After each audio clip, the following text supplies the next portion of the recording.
The Feynman Technique can help you remember everything you've read. Even Bill Gates uses it. Nobel Prize-winning physicist Richard Feynman, 1918-1988, was a master at remembering what he read. Bill Gates has successfully applied Feynman's method to the extent that he referred to Feynman as the greatest teacher I ever had. Books provide access to the smartest minds, and learning from the greatest thinkers is a quick way to achieve health, wealth, and wisdom. However, merely reading books doesn't improve your life. You could read 52 books a year and still not change a thing. Dale Carnegie once said that knowledge is not power if it's not applied. To apply what you've read, you first need to remember it. Most people confuse exposure with learning. They think that simply reading, watching, or listening will make the information theirs. Unless you have an extraordinary memory, all the information you read is just information. To protect ourselves from being overwhelmed, our brains filter and forget most of what we take in. If we remembered everything we encountered, we wouldn't be able to function in this world. Yet people act as if their brains will retain everything. They set specific reading goals each year, and because they focus on quantity rather than learning, they forget what they've read. Ultimately, for them, reading becomes just entertainment. In the 1850s, Schopenhauer stated, "When we read, someone else is thinking for us. We merely repeat that person's thought process. To truly learn, we need to think for ourselves. If someone reads without pausing to think, they won't remember or apply anything they've read." You can easily spot such people. For example, they might say they've read a book but can't summarize anything from it. They might not have learned anything from it. Mortimer Adler highlighted this when he wrote, "If someone says, 'I know what I'm thinking but can't express it,' that person doesn't really know what they're thinking." Fortunately, there is a way to improve this situation. We can actually learn something from what we've read, and we've known this for a long time. Why people forget what they read. Most people confuse absorbing information with learning. They think that simply reading, watching, or listening will make that information theirs. Unless you have an extraordinary memory, all the information you read remains just information. To protect ourselves from being overwhelmed, our brains filter and forget most of what we take in. If we remembered everything we encountered, we wouldn't be able to function on this planet. Yet, people act as if their brains will retain everything. They set themselves specific goals to read a certain number of books each year.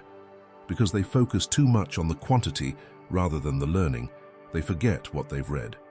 For them, reading becomes merely entertainment. In the 1850s, Schopenhauer declared, "When we read, there is someone else thinking for us. We are merely repeating that person's thinking process. Therefore, to learn, we need to think for ourselves." If someone reads a book without pausing to think, they will not remember or apply anything they've read. You can easily recognize these individuals. For instance, they might say they've read a book but fail to extract any key takeaways. They might not have learned anything from that book. Mortimer Adler made this clear when he wrote, "If someone says, 'I know what I'm thinking but cannot articulate it,' then they really don't know what they are thinking." Fortunately, there is a way to improve this situation. We can actually learn from what we've read, and we have known this for a long time. How to remember what you've read. Teaching is the most effective way to embed information in your mind. It's also an easy way to test whether you remember what you've read. Before you teach, you must take several steps. Filter relevant information, organize it, and express it clearly in your own words. No one surpasses Feynman in mastering this process. His contemporaries knew him for his ability to explain the most complex processes in the simplest language. They nicknamed him the Great Explainer. If you're looking for a method to boost your learning and become smarter, the Feynman Technique might be the best way to learn everything. The Feynman Technique is a method to help us remember what we've read by using linking and building concepts. It's a tool for retaining what you've read by explaining it in simple, understandable language. The Feynman Technique is not only a fantastic method for learning, but also a gateway to a different way of thinking that allows you to break down and redefine ideas. What I like about this concept is its approach. Intelligence is a developmental process, uniquely combined with Carol Dweck's work, who accurately described the difference between a fixed mindset and a growth mindset. 4 steps you need to follow. Essentially, the Feynman technique involves 4 steps: identifying the topic, explaining the content, pinpointing knowledge gaps, and simplifying your explanation. Here's how it applies to any book you read. 1. Choose the book you want to remember. After finishing a memorable book, take out a blank sheet of paper, write down the book's title. Then recall all the principles and key points you want to remember. Many people make the mistake of simply copying the table of contents or their own highlights. They don't recall the information they've read, so they can't learn anything. Instead, you should try to remember the concepts and ideas yourself. This step requires your intellect, but by thinking about the concepts, you're creating an effective learning experience. While writing down the key points, try to use the simplest language possible.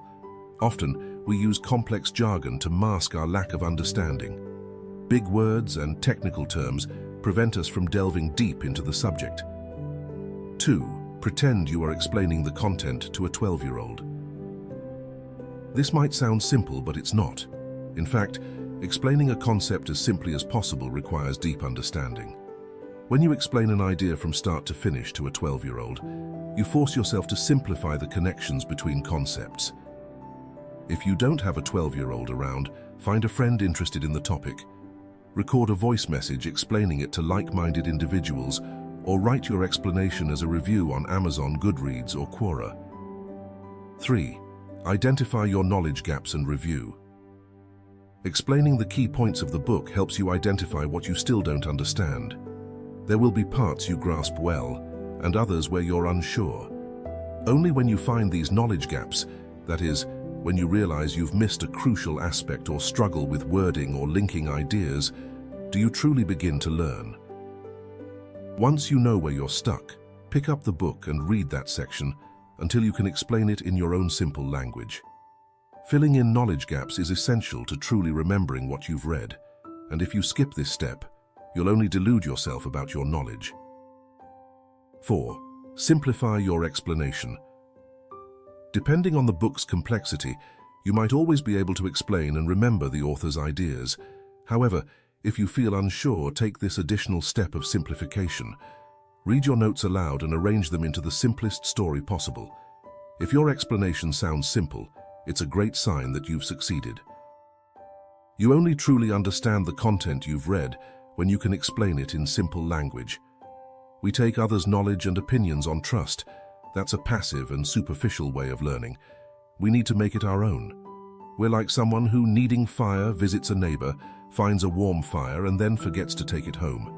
What good is a full stomach if the food isn't digested? If it's not transformed, how can it nourish and sustain us?